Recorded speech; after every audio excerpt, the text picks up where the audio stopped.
साकिब साहब इस वक्त लंदन से टेलीफोन लाइन पे हैं। जी साकिब साहब, अस्सलाम वालेकुम।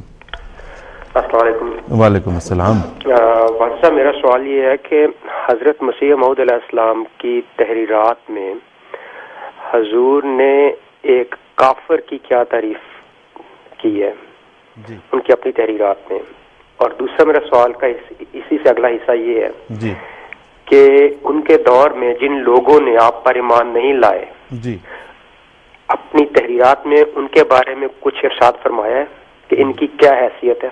जी ठीक है जी, बिल्कुल ठीक है।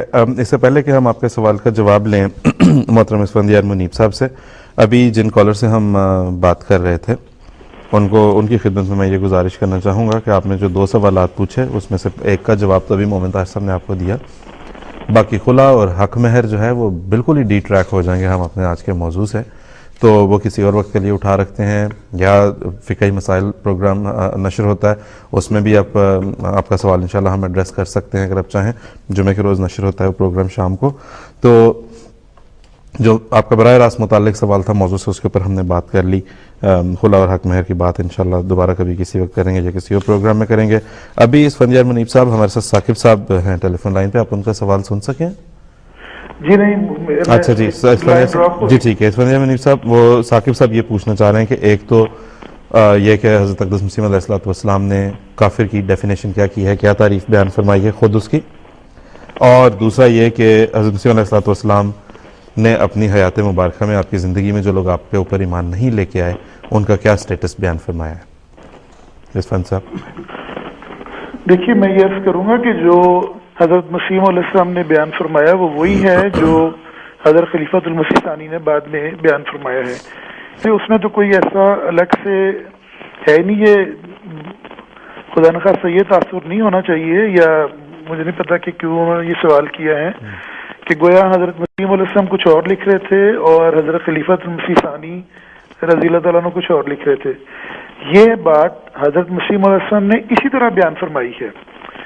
अगर आप इजाजत दें तो मैं हुजूर का हवाला पढ़ देता हूं ताकि उनके लिए ये बात जो है वो क्लियर हो जाए कि हजरत मसीह अलैहिस्सलाम ने यही बात बयान फरमाई है। जी जी जी इसफंदियार साहब जरूर पढ़ दें, आप बहुत अच्छा होगा अगर आप पढ़ सकें। जी ठीक है जी।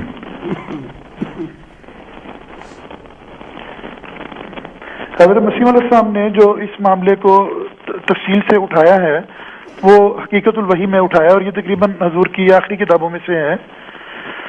हजूर फरमाते हैं कि मेरे ऊपर ये इल्ज़ाम लगाया कि मैंने किसी को ये कहा है कि जिस ऐसे लोग जो मेरे ऊपर ईमान नहीं लाएंगे वो काफिर हो जाएंगे और दोज़ख में पड़ेंगे।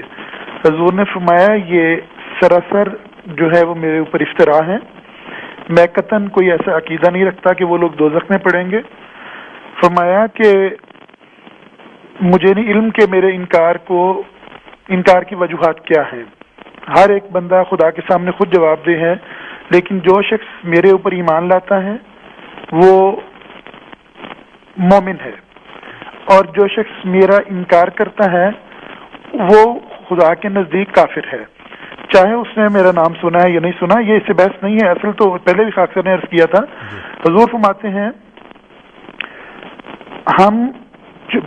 शरीयत की बुनियाद जाहिर पर है, इसलिए हम मुनकर को मोमिन नहीं कह सकते। मैं फिर ये पढ़ूंगा अपने दोस्त के लिए।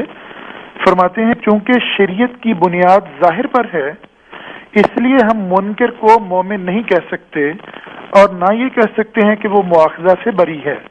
और काफिर मुनकर ही को कहते हैं क्योंकि काफिर का लफ्ज मोमिन के मुकाबिल पर है।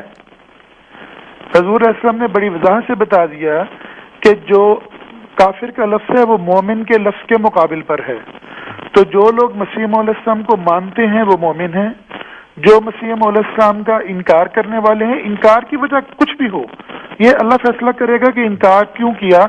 आया उस तक पैगाम ही नहीं पहुंचा था, आया पैगाम पहुंचा था लेकिन वो अपनी कमी इस्तेदाद की वजह से समझ नहीं सका, या पैगाम पहुंचा था समझा था हिम्मत नहीं थी इसलिए कबूल नहीं किया। ये सारे मामले अल्लाह ताला के साथ ताल्लुक रखते हैं, और उनमें हजरत मसीह अलैहि सल्लम फरमाया कि मेरा उसमें दखल नहीं है। चुनाचे हजूर ने फरमाया ये बात उठाई है कि फरमाया कि کفر کی دو اقسام ہیں فرمایا، ایک یہ کفر کہ ایک شخص اسلام سے ہی انکار کرتا ہے اور حضرت صلی اللہ علیہ وسلم کو خدا کا رسول نہیں مانتا، دوسرا یہ کفر کہ مثلاً وہ مسیح موعود کو نہیں مانتا اور اس کو باوجود اتمام حجت کے جھوٹا جانتا ہے، جس کے ماننے اور سچا جاننے کے بارے میں خدا اور رسول نے تاکید کی ہے اور پہلے نبیوں کی کتابوں میں بھی تاکید پائی جاتی ہے، بس اس لیے کہ وہ خدا اور رسول کے فرمان کا منکر ہے، کافر ہے۔ اور اگر غور سے دیکھا جائے تو یہ دونوں قسم کے کفر ایک ہی قسم میں داخل ہیں، کیونکہ جو شخص باوجود شناخت کر لینے کے، یہاں میں دوبارہ عرض کروں گا کہ یہ میرے بھائی سنیں، حضور فرماتے ہیں کیونکہ جو شخص باوجود شناخت کر لینے کے خدا اور رسول کے حکم کو نہیں مانتا، وہ بموجب نصوص صریحہ قرآن اور حدیث کے خدا اور رسول کو بھی نہیں مانتا، اور اس میں شک نہیں کہ جس پر خدا کے نزدیک اول قسم کفر یا دوسری قسم کفر کی نسبت اتمام حجت ہو چکا ہے، وہ قیامت کے دن مواخذہ کے لائق ہوگا، اور جس پر خدا کے نزدیک اتمام حجت نہیں ہوا اور وہ مکذب اور منکر ہے، تو گو شریعت نے بریکٹ میں فرمایا جس کی بنا ظاہر پر ہے، اس کا نام بھی کافر ہی رکھا ہے۔ فرماتے ہیں جس پر خدا کے نزدیک اتمام حجت نہیں ہوا لیکن وہ مکذب اور منکر ہے، تو شریعت نے جس کی بنا ظاہر پر ہے اس کا نام بھی کافر ہی رکھا ہے، اور ہم بھی اس کو باتباع شریعت کافر کے نام سے ہی پکارتے ہیں، مگر پھر بھی وہ خدا کے نزدیک بموجب آیت لا یکلف اللہ نفسا الا وسعها قابل مواخذہ نہیں ہوگا۔ ہاں ہم اس بات کے مجاز نہیں ہیں کہ ہم اس کی نسبت نجات کا حکم دیں، اس کا معاملہ خدا کے ساتھ ہے، ہمیں اس میں دخل نہیں۔